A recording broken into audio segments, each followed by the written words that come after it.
Hello guys and welcome to muscular views new exciting episode. आज हम बात करेंगे एक ऐसे शो के बारे में जिसको आप सब देखना तो बहुत पसंद करते हैं और देखते ही बहुत शौक से हैं, पर उसके बारे में बाद में सब करते हैं नेगेटिव बातें, क्योंकि उसमें जो भी दिखाया जाता है उसमें कोई पॉजिटिव चीज आपको नजर नहीं आएगी। उसमें हर चीज एक नेगेटिव वे में पेश की जाएगी, आपको प्रेजेंट की जाएगी।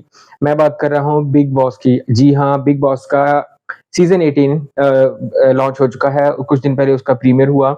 अब उस शो में जो कुछ नोटेबल स्टार्स हैं जो कि इस दफा आ रहे हैं, हालांकि इसका प्रीमियर जो था उसकी हाइप इतनी अच्छी नहीं रहेगी। पहले जो प्रीमियर से पहले जो उसके शोज थे वो बहुत ज्यादा अच्छे रहे। इस शो का जो प्रीमियर था वो पता नहीं क्यों लोगों को इतना पसंद नहीं आया। उसके बारे में रिव्यूज लोगों के मिक्स्ड रिव्यूज आ रहे हैं, कुछ नेगेटिव हैं और थोड़े से पॉजिटिव हैं। अब इसमें जो कुछ नोटेबल लोग जो इस सीजन में एज ए कंटेस्टेंट काम कर रहे हैं उनमें हैं, सबसे पहले तो एक खतरों के खिलाड़ी में शायद आते थे करण मेहरा, उसके बाद विवेन दिसैना है, उसके बाद इन्होंने इसमें कुछ कंट्रोवर्शियल नाम भी शामिल किए हैं। आपको पता है कि बिग बॉस में हर फील्ड से लोगों को लेते हैं और उसमें इनको एक घर में रखते हैं, चाहे वो पॉलिटिकल साइड हो, एंटरटेनमेंट हो या कुछ सोशल लाइफ में से जो लोग हैं उनको ले लेते हैं, मतलब कि जो थोड़े से नोटेबल हो, थोड़े से नोन हो, फिर वो शो में आते हैं और फिर वो हो जाते हैं पॉपुलर अपने लड़ाई झगड़ों से, अपने एटीट्यूड से और अपनी सारी जो उनकी होती हैं अच्छी चीजें, कुछ बुरी चीजें, उस वजह से वो हो जाते हैं पॉपुलर।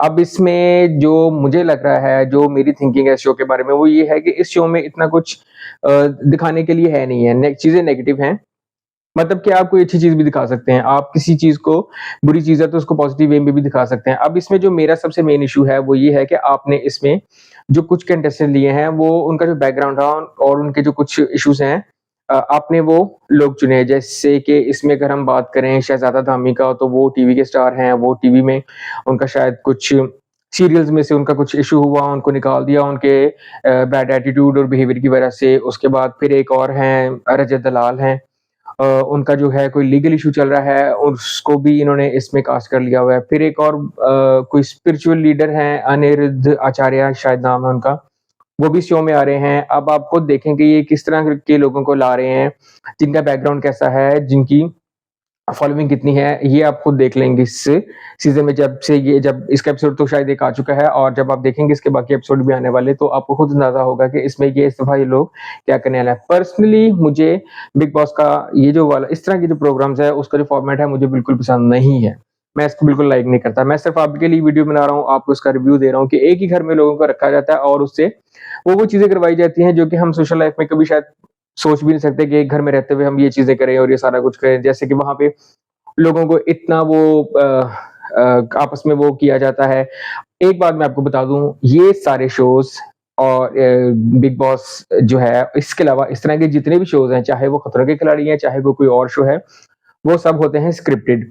आप कभी भी ये मत सोचिएगा कि ये शोज ओरिजिनल प्ले किए जा रहे हैं, ये एक एक चीज स्क्रिप्टेड होती है। अगर आप इसको गौर से देखें और अपने इमोशंस को जरा साइड पर रख के देखें, तो आप इन शोज को खुद एनालाइज करें, स्पेशली बिग बॉस को, कि ये चीजें स्क्रिप्टेड है कि ये एक्चुअल हो रही है। एक्चुअल कभी भी नहीं हो सकती, क्योंकि हर जगह आपके लिए कैमरे लगे हुए हैं, आपकी हर चीज रिकॉर्ड हो रही है, तो वो एक्चुअल कैसे हो सकती है। सारा कुछ स्क्रिप्टेड है, सारा कुछ पहले डिसाइड हुआ होता है। इस तरह ये प्रोग्राम चलते हैं और उनका जो मेन मकसद वही है कि आपने रेटिंग लेके आनी है। आप उस घर में रहते हुए ऐसी हरकतें करें, ऐसे आप उस घर में रहते हुए ऐसी हरकतें करें, लड़ाई झगड़े करें कि लोगों को उसमें इंटरेस्ट पैदा हो, लोगों के इमोशन से खेलें, ताकि लोग आपके जो नेक्स्ट एपिसोड है उसको आने का वेट करें। अब इसमें एक तो मुझे को थोड़ा-सा मेंटल हेल्थ का भी इश्यू लगता है कि लोगों को इतना ज़्यादा वो उसके ऊपर प्रेशराइज़ किया जाता है कि आपने इसके साथ ये किया है, उसके साथ वो किया है, किसी एक बंदे को लेके उसको इतना प्रेशराइज़ करते हैं कि शायद वो किसी भी मेंटली कोई इस तरह का मसला हो जाए। तो ये वाली चीज़ें हैं, ये नहीं होनी चाहिए। और उसके अलावा इस घर में आपको कुछ ऐसा कोई पॉज़िटिव जो चीज़ है, मुझे तो वो नहीं मिलती। काश उसमें कोई एंटरटेनमेंट ही नज़र आ जाती, वो भी नहीं आती। ऊट-पटांग की हरकतें, ऊट-पटांग की लड़ाइयाँ, झूठ की लड़ाइयाँ, और झूठ के कपल बन रहे हैं, फिर वो शादियाँ हो रही हैं, और फिर जैसे प्रोग्राम खत्म होता है, वो जो सारा शादी है और वो सारा सीन है, वो सारा कुछ टूट जाता है। जी, इससे मुझे नहीं समझ आती कि यूथ को, लोगों को कौन-सी एंटरटेनमेंट और कौन-सा वो आप इसको कोई अच्छा इसमें कोई सबक दे रहे हैं, कोई चीज़ दे रहे हैं। हाल बहरहाल ये मेरा अपना रिव्यू था, आप लोग ये शो देखें, जो लोग इसको पसंद करते हैं उनके लिए तो बहुत अच्छा है कि इसका नया सीज़न है, उसका उनका अच्छा टाइम पास होगा। तो वो उसको देखें, एन्जॉय करें। कमेंट में मुझे भी बताइएगा कैसा लगा। बस ये मेरा एक पर्सनल रिव्यू था, मेरा अपना ओपिनियन था। इसमें मैं किसी को डिग्रेड नहीं कर रहा, किसी को लेग पुलिंग नहीं कर रहा, किसी की ना मैं इसमें ऐसी कोई इसकी नेगेटिव बात कर रहा हूँ जिसकी पॉपुलैरिटी कम हो। पॉपुलर तो बहुत ज़्यादा है, ये आपको पता ही है। मैं सिर्फ़ एक अपना व्यू दे रहा था कि ये इस तरह के शो स्क्रिप्टेड होते हैं, इनमें कोई ऐसी चीज़ नहीं होती जिसको देख के लोग रो-रो के पागल हो जाएँ और फिर वो उसकी हाइप इतनी बढ़ा दें। बहरहाल आप ये शो एन्जॉय कीजिए और मुझे कमेंट में बताइए कि आपको कैसा शो कैसा लगा। इसके साथ-साथ मेरा जो चैनल है सब्सक्राइब करें और मेरा जो इंस्टाग्राम है उसको भी फ़ॉलो करें। नेक्स्ट वीडियो में मिलते हैं एक अच्छे से फ़िल्म या किसी भी और चीज़ के रिव्यू के लिए। अगर आप किसी चीज़ और चीज़ का रिव्यू चाहते हैं तो मुझे कमेंट में बताएँ, मैं उसका रिव्यू भी आपके लिए करूँगा। तो नेक्स्ट एपिसोड तक के लिए गुड बाय।